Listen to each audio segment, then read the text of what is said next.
Let's talk through some of the lower extremity and abdominal veins that you need to know for class. So I would encourage you to learn these veins in the direction of flow, and blood is going to be flowing distally to proximally back to the heart. And so we're going to start down in the foot. We've got dorsal venous arches that are going to drain blood from the foot. They're going to lead into our first vessel. This is going to be our anterior tibial vein. It's going to travel up and eventually pass posterior to the tibia. We also have another vein that is located posterior to the tibia, traveling up towards the knee, and that's going to be our posterior tibial vein.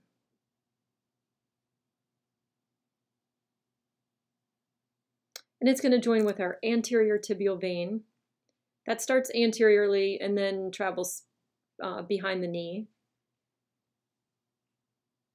And those veins are going to join and form the popliteal vein, located posterior to the knee. As we travel a little further up the leg, the popliteal vein is going to emerge from the posterior aspect of the knee and become the femoral vein.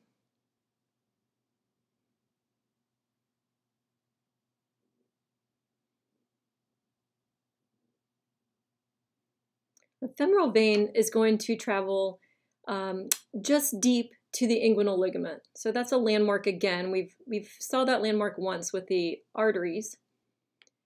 As it passes underneath the inguinal ligament, it's going to change names, and it's going to become the external iliac vein.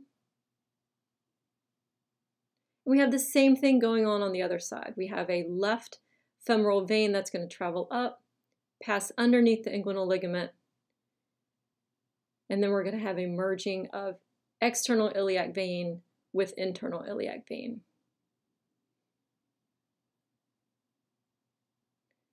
So in this image, this vessel right here would be our right external iliac vein, continuation of the femoral vein as it's passed underneath the inguinal ligament. It's also going to join or be joined by the internal iliac vein, which is responsible for draining organs of the pelvic cavity.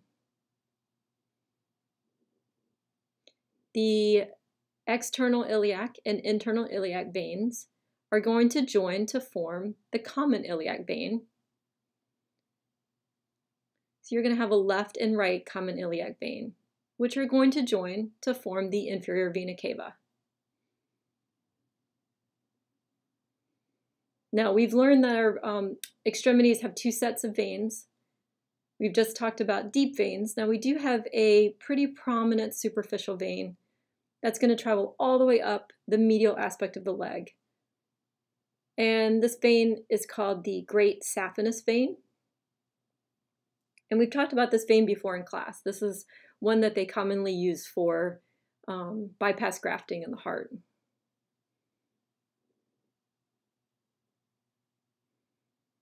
So heading back up to inferior vena cava, this is bringing oxygen poor blood from the extremities back to the heart. Well, it's also going to drain some of the abdominal organs as well. For one, it's going to drain kidneys. So we're going to have a left and right renal vein that's going to drain oxygen poor blood from the kidneys into the inferior vena cava. And we know that sitting on top of the kidneys, we have adrenal glands, and they need to drain their blood too. So we're going to see a right suprarenal vein and a left suprarenal vein. But what's kind of unusual is on the left side, that left suprarenal vein is going to drain into the left renal vein instead of directly into the inferior vena cava.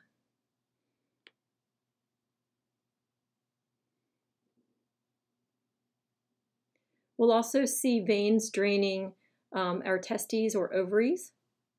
And so these are going to be gonadal veins. And these are also a common area where we see a difference side to side.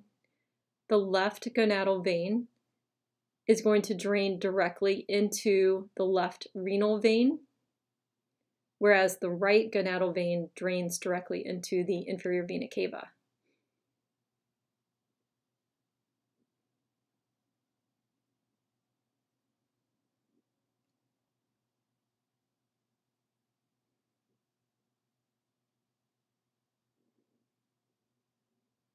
As we're heading back to the heart, we've got a couple other vessels that are going to drain in, and these are our hepatic veins. So they're bringing blood from the liver. And if you'll notice, we don't have blood yet from our digestive organs. And we're going to talk about that next. That's got a special name.